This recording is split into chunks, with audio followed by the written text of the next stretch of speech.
मैं जमाल सईद, दीघा, पटना से। आज हम कुछ वर्ड्स के बारे में बात करेंगे। ऐसे कॉमन वर्ड्स को मैंने लिया है जिसको जानना थोड़ा ज़रूरी सा हो जाता है। जैसे बॉडी साउंड है। बॉडी साउंड से मुताल्लिक जैसे जब हम सोते हैं तो हम खर्राटा लेते हैं, या फिर हमें जो मुस्कुराहट आती है, हंसी आती है, जो हम चीखते हैं, चिल्लाते हैं, रोते हैं, ऐसे सारे कुछ अल्फाज को मैंने यहाँ पर लिया है जो आसान से अल्फाज हैं, लेकिन इसे जानना ज़रूरी है वैसे लोगों के लिए जो ना जानते हों, ताकि अंग्रेज़ी के बोलने में उन्हें परेशानी से ना हो। अब जैसे हमें पेट में दर्द सा होता है तो ऐसा लगता है कि जैसे बहुत तकलीफ़ हो रही है, बहुत दर्द हो रहा है पेट में, आ, जिसको हम लोग अंग्रेज़ी में कहते हैं grown. Grown, GROAN, GROAN, grown. यानी कैसे कहें आपको, हम जैसे हमें जब पेट में तकलीफ़ होती है तो हम बिल्कुल ऐड जाते हैं, वो बहुत तकलीफ़ है, बहुत तकलीफ़ है। तो इस हिस्से को हम अंग्रेज़ी में कहते हैं ग्रोन। वो एग्जैक्ट वर्ड जो है उसका ज़हन में भी नहीं आ रहा है, जैसे आता है तो आपको बताते हैं। यहाँ पे आके आके रुक गया है और बताने में परेशानी से हो रही है, लेकिन अब समझ जाइए। उसी तरह से एक वर्ड है स्निफ। जैसे किसी चीज़ को सूंघना, चाहे वो पेंट को सूंघना हो, फूल को सूंघना हो, या किसी चीज़ के भी सूंघने को स्निफ कहते हैं। तो इसीलिए कहा जाता है कि भाई पेंट में चूँकि जो उसका SDS है, उसका जो है उसमें केमिकल है, उसको जानना चाहिए कि वो किस चीज़ से बना हुआ है। नहीं तो हमें उसके सूंघने से गिडीनेस हो सकता है, किसी तरह की परेशानी से हो सकती है ना? तो हमें हर चीज़ को सूंघना नहीं चाहिए। तो वही मना करता है कि भाई यहाँ पे इसको स्निफिंग नहीं कीजिएगा, मतलब कि आपको सूंघना नहीं है।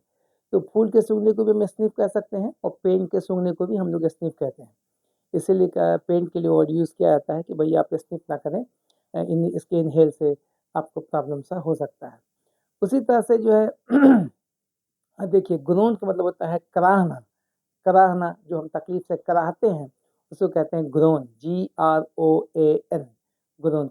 उसी तरह से एक वर्ड है, जो हम सोते हैं तो हमें खर्राटा लेते हैं। जैसे कभी-कभी हमारे साथ में जो सोने वाले हैं, उनको बड़ी तकलीफ से होती है, भाई बहुत तेज़ खर्राटा लेता है, रात में नींद टूट जाती है और उसे पता नहीं चलता है जो खर्राटा ले रहा है बाज़ औक़ात जो है, तो उसको कहते हैं स्नॉर, SNORE, SNORE, स्नोर मतलब खर्राटा। उसी तरह से हालाँकि ये वर्ड इसमें नहीं आता है बटन के साउंड में, लेकिन हम उसको एक ऐड कर रहे हैं। जैसे ब्लिंक है, आँख जो हम मटमटाते हैं, आँख को जो हम मटमटाते हैं, ऐसे-ऐसे जो करते हैं, इसको हम लोग कहते हैं blink, BLINK, blink, blink, blink. यानी आँख के मटमटाने को ब्लिंक कहते हैं। उसी तरह से जो हमें स्माइल, जो हम मुँह बंद करके जो हम स्माइल देते हैं, जैसे अभी हम आपको देख के दिखा रहे हैं, तो ये इस तरह से जो मुँह बन के जिसमें जो हम स्माइल देते हैं चेहरे पे, बाज़ औक़ात लोग कहता है कि क्या बात है, हमारी बात को सुन के बड़ा स्माइल दे रहा है, मतलब मुस्कुरा रहा है, हल्का-सा एक चेहरे पे स्माइल है। फ़ोटोग्राफ़र भी जब फ़ोटो खींचता है तो लेता है तो कहता है भाई थोड़ा-सा स्माइल दीजिए। तो ऐसा नहीं कि आप उसमें चिल्लाते हैं, या उसमें कोई कड़ाई है, या उसके अंदर किसी तरह का जो है वीपिंग है, या इसके अंदर कोई लाफ़ है कि आप जिसमें आवाज़ निकलती है, ऐसा तो है नहीं। स्माइल में तो आवाज़ ही निकलती है, सिर्फ़ एक चेहरे पे मुस्कुराहट रहती है। तो हम उसको कहते हैं स्माइल। चेहरे पे जो एक हल्की-सी मुस्कुराहट होती है, उसको कहते हैं स्माइल। उसी तरह से जब हम चिल्लाते हैं तो कहते हैं कड़ाई, जैसे बच्चे या बड़े जब हम चिल्लाते हैं और जिसके चिल्लाने से हमारे कान को एक तकलीफ़ सी होती है, एक परेशानी सी, एक उलझन सी, उसको कहते हैं क्राई। माने बहुत चिल्ला रहा है ये बच्चा जो है, ऊँची आवाज़ में, लाउड वॉइस में जो हमें आवाज़ मिलती है, तो उसको कहते हैं क्राई। उसी क्राई से हमारे जिसको अंग्रेज़ी में वर्ड यूज़ करते हैं, हालाँकि इसकी ज़रूरत नहीं बताने की, वो जैरिंग टू द ईयर, मतलब हमारे कान को एक कटुता जो है, एक कान को परेशानी से हो रही है सुनने में, इरिटेशन सा महसूस हो रहा है, ये बच्चा चिल्ला रहा है, ये बड़े चिल्ला रहे हैं, या लोगों की बहुत आवाज़ आ रही है चिल्लाने की, तो क्राई कहते हैं चिल्लाना को। उसी तरह से एक वर्ड हमें वीप, तो आप जानते ही हैं, रोने को वीप कहते हैं और रोने को शेडिंग टीयर्स कहते हैं। लेकिन वीप हमको सिर्फ बताना है, इसलिए हम दूर की तरफ नहीं जा रहे हैं।